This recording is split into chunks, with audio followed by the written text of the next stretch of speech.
Good morning, everybody. It's a beautiful day. It's going to be about 100 degrees today, and the air conditioning on the house went out yesterday, so we got that going on. So the majority of this video is going to be me going through the fuel system and trying to fix that fuel leak.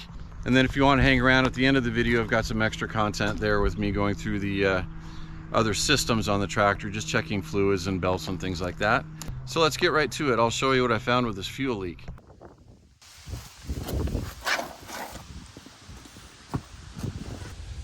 Well, I found a gas leak. That's what the previous owner was talking about. All right, let's see if we can trace it up and see where it's coming from. Well, it didn't take too long to figure that out. I traced it up here to the bottom of the, the boot that connects the air intake to the carburetor. First of all, this is loose, which is, not the end of the world.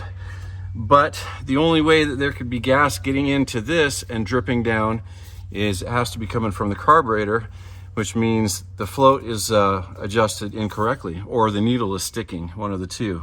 Coming out the front of the carburetor, then running along the bottom and dripping from there, and it's also going into the air intake there. So, all right, fast forward a little bit, and it is not only leaking at the carburetor, it's also leaking at the shutoff valve right below the gas tank. So when that shutoff valve is closed, it's still allowing fuel to get to the carburetor, number one, and number two, the valve itself is leaking on top of the engine. So we're gonna take this one step at a time. I got the carburetor off. We're gonna take it apart and clean it. You can tell on the backside it's got some old mouse house stuff on there. There's about a zillion videos on YouTube about carburetors and how to clean them and how to set the floats. So unless I find something really interesting in here, I'm just going to do this off camera, and I'll let you know what I find when I'm done. So the carburetor is done. Everything was pretty much usual and customary inside the carburetor. The only exception being the float was adjusted just a little bit too high, in my opinion, so I adjusted it down just a little. Other than that, I made sure all the passages were clear and everything was clean inside. Got it all cinched back up with some gas oil on the threads where it was appropriate, and got the air intake back on with a clamp. So I can be reasonably sure that we got that leak at the carburetor fixed. But we still have to adjust that shutoff valve on the bottom of the fuel tank because it was leaking as well. And unfortunately, that does not screw off. There's some little screws or bolts or something in there that screw into the bottom of the tank. So the only way to remove that and replace it or fix it is to remove the gas tank. And the only way to remove the gas tank is to remove the hood, which I was really hoping that I didn't have to do right off the bat.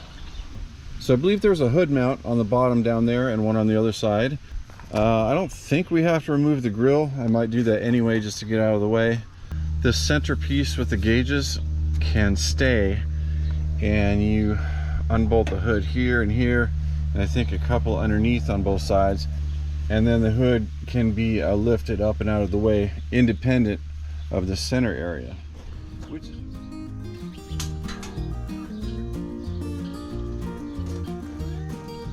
All right, so the front grill had 4 mounting bolts, one in each corner, and I also removed the hood mounting bolts down here and the corners on both sides, although this tractor only had one. So let's see how hard these are going to be to get out. They're rusted, and one looks like it's filled with some mud dauber material.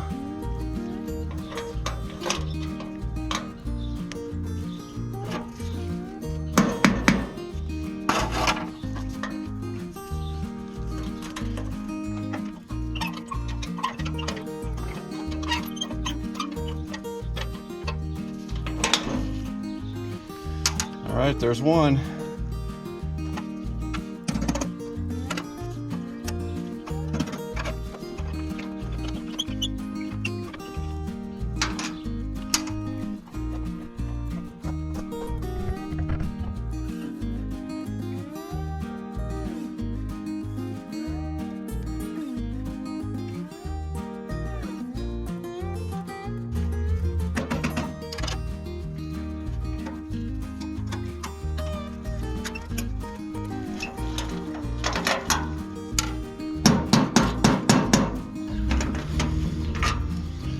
right, there's 4.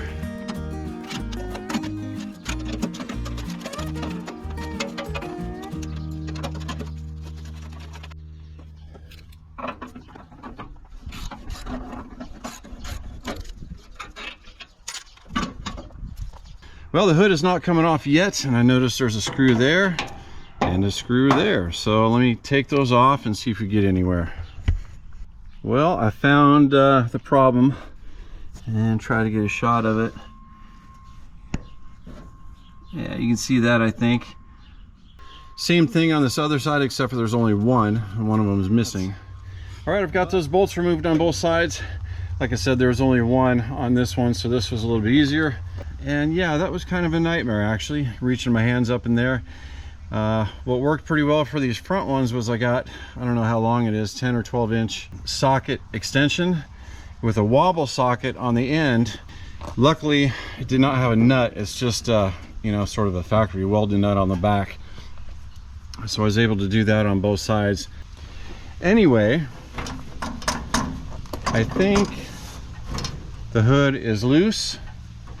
Let's go ahead and see if we can get it off.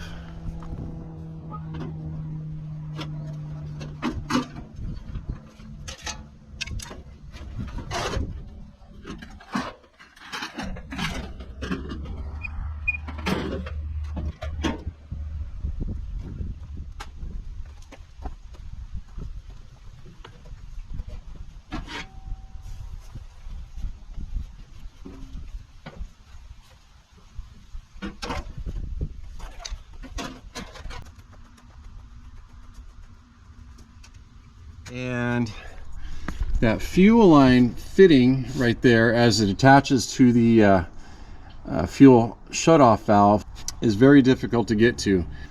My friend Doug informed me that there are special wrenches that are bent that make that process doable and much easier.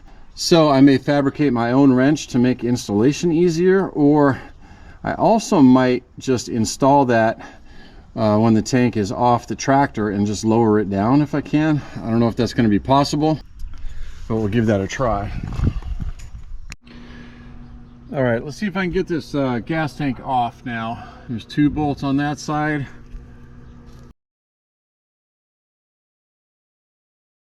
This side, there only appears to be 1 in the middle. Well, the 2 in the back there were 9/16. Pretty short bolts. That one in the back was pretty hard to get to. So up in the front here, there's only one sort of fastener, and it looks to me like you slide the gas tank towards the rear a little bit to clear that bolt, and then it should just lift right off.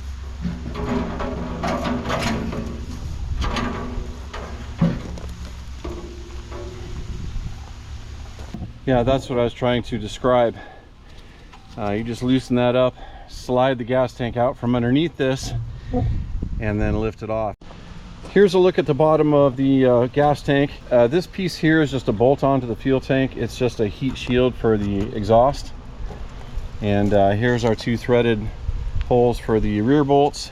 And you can see the space for that sort of alignment pin up front. That looks like it's a drain plug. And here's our culprit right here. This is the on-off valve. And this is the whole reason I'm doing all this work, is because it was leaking from here, probably from this plunger. So let's go ahead and get this removed and get the new one ready to install.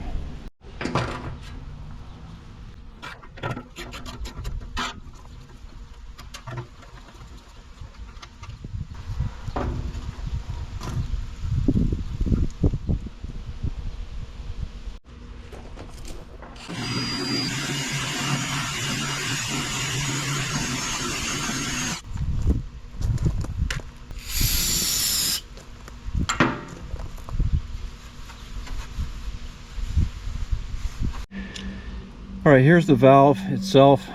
There's a rubber O-ring right at the base of it in there that makes contact with that surface. So that's one point it could leak, and then another point is the plunger. There must be some sort of an O-ring or a felt or some kind of a seal inside there, and I believe that's where it was leaking from. All right, the new valve came in the mail. It did come with a new O-ring and a new screen and everything else. So fingers crossed this will do the trick. I'm going to put just a tiny layer of grease around that O-ring.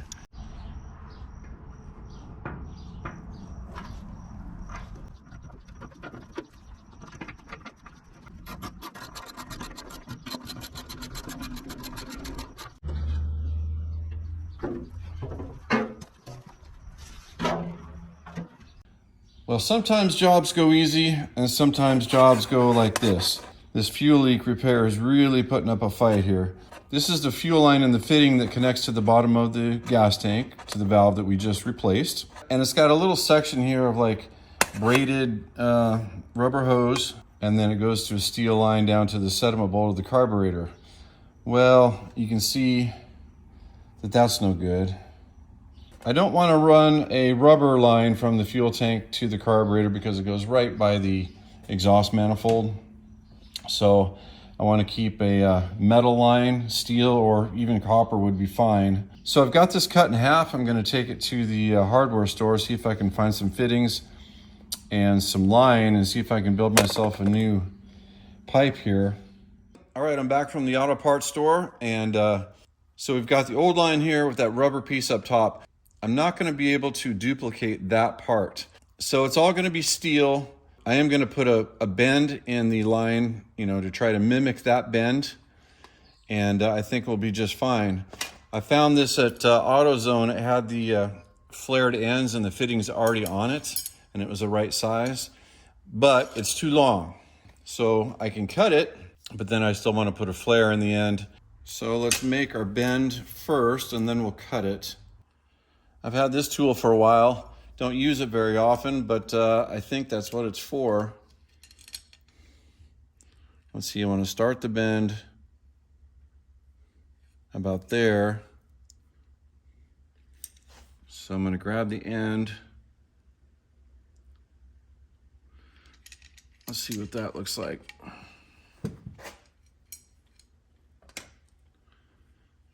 Yeah, a little bit more, I think.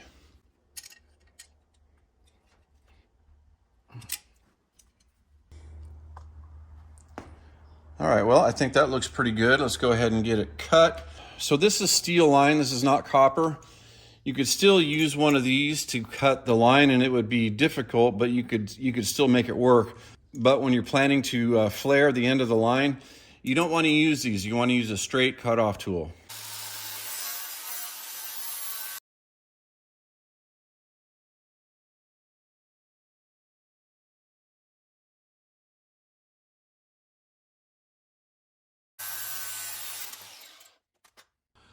All right, we're going to steal the fitting from the piece that we cut off. Got the end all deburred and ready to go. And don't forget to put the fitting on the end before you flare it.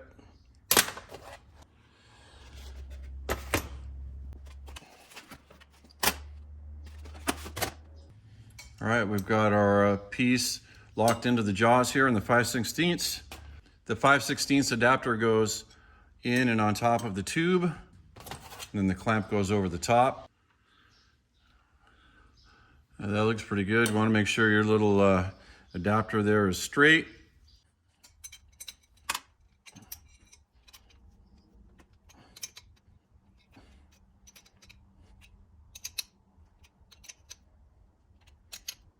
Let's take it off and see what we got.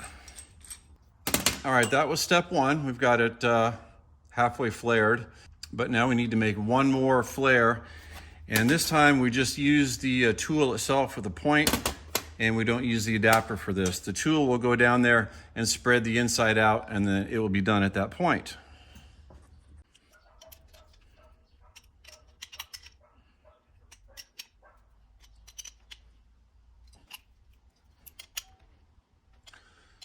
All right, fingers crossed. All right, here it is. That's a pretty good looking flare right there, huh?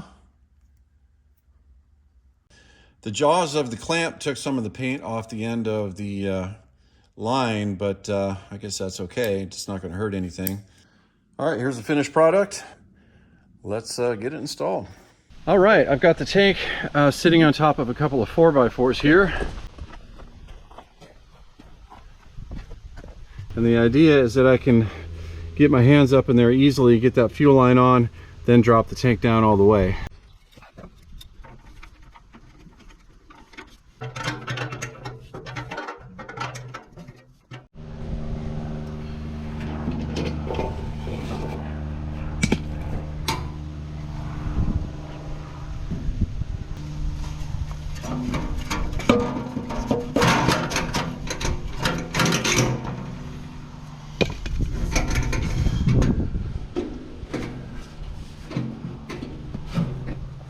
All right, after another couple hours of cussing and whining, I've got the fuel tank installed.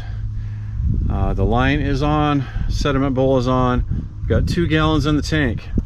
And our first test is the valve underneath the tank that we replaced, and it is perfectly dry. So let's go ahead and open it and see what happens around here on the carburetor side. Looks like the bowl is full, and hopefully we got fuel going into the carburetor. Hopefully the carburetor doesn't leak.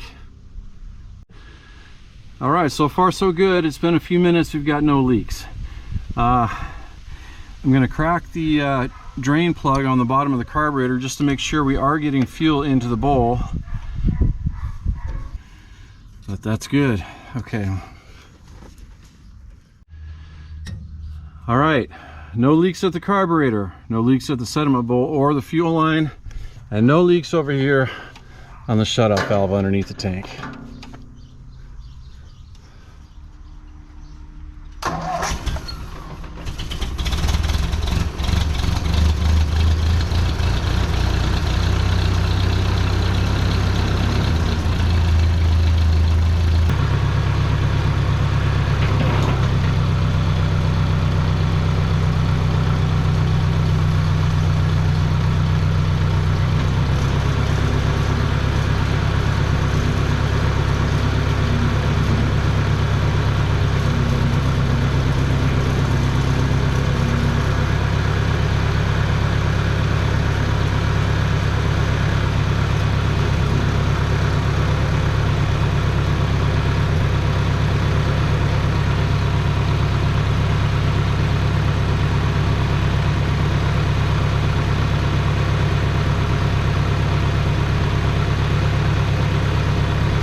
I got rid of the crappy battery that was in it when I bought it, and I switched it out with this battery I had in my shop. Even though it's a little bit old, it's very healthy, so it should last hopefully another year or two. I also put new spark plugs in it. I also installed a new 12-volt ignition coil with an internal resistor and got rid of that old one with the external resistor. Both the main mix and the idle mix seem to be good on the carburetor. It's the tractor is running quite well. So anyway, I'm going to leave the hood off for a while because I still have a few things yet to check. One being this coolant leak, which for some reason is not leaking right at the moment. I can't explain that. I had the tractor running for 10 minutes and it's completely dry here, so I'm not sure what to think about that. I do want to replace the upper and lower rad hoses. Neither one of them are leaking, but they are pretty old and crusty. I'm also going to remove this coolant heater. It's not something that I'm going to use, and it's just another point of possible failure there in the coolant system. I still want to go through the wiring. All the gauges are working, but I still want to go through it before we put the hood on, because that's something you can't get to with the hood on. And I also want to get this bucket repaired before that rip gets any worse. There's a local fab shop in town that I think can handle this job. This is a little bit outside of my pay grade. I just don't have the tools to deal with such thick metal.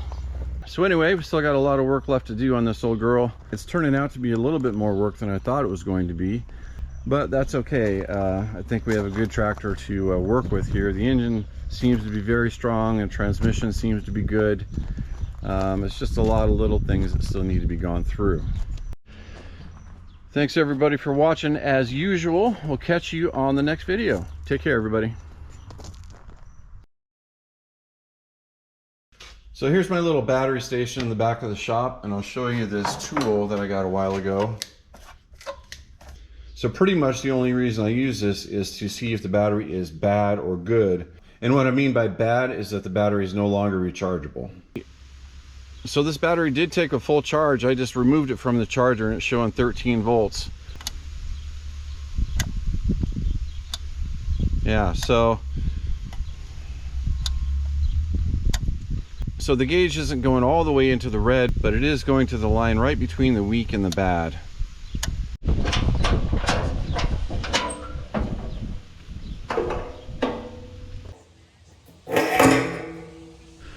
Well, that's the best looking gas tank I've seen in a while. It's so clean, I wonder if it was actually a replacement tank. All right, I've got the spark plugs removed. This is 1, 2, 3, and 4. And I'm happy to say that all 4 of these plugs look pretty good. I mean, yeah, they're definitely old. It looks like they were burning pretty decently as far as the mix goes, and I don't see a bunch of oil in there or anything else. So fingers crossed we don't have any issues with the rings or the valves or anything like that. But let's get a camera down into the cylinders and see what we can see.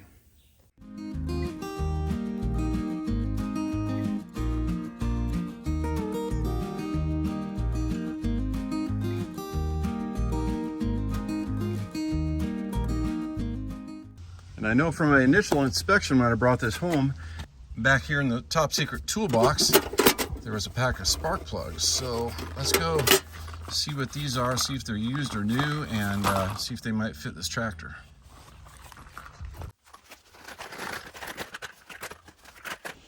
All right, looks like they're Autolite 216, and these are, hey, they're also Autolite 216.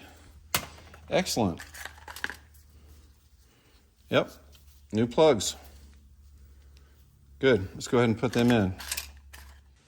All right, the plugs are all back in and the wires are on. I just wanted to show you where number 1 was on the distributor cap, just in case anybody was curious. This is number 1 right here, and it goes to the number 1 cylinder. Next in line over here is number 2. Next is number 4, and then last is number 3. So it goes 1, 2, 4, 3 in clockwise order. As long as we're here, let's take a peek inside the distributor cap.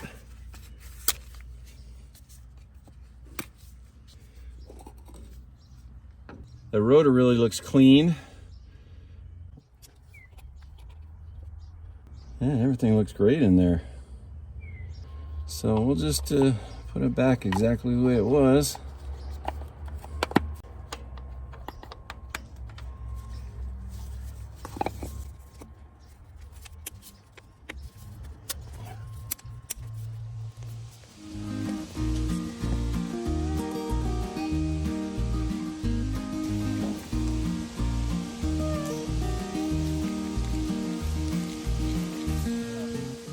So if you remember from the first video, even with the PTO disengaged, the spline is still turning. So something is out of adjustment. And just to be safe, we're going to cap this off until we get a chance to address this, because we don't want to get anything caught up in there when we're not expecting it.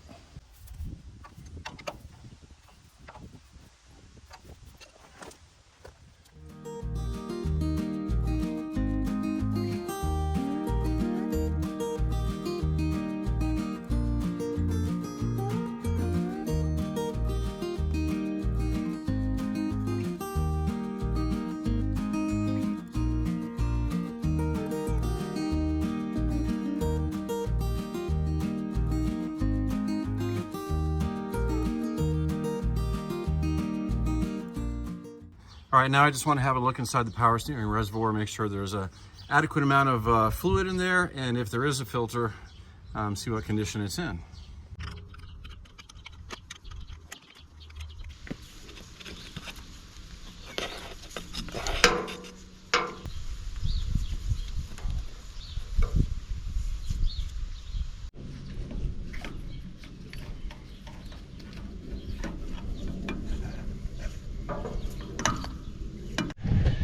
Well, the filter looks to be in fine condition, so we'll go ahead and reuse that.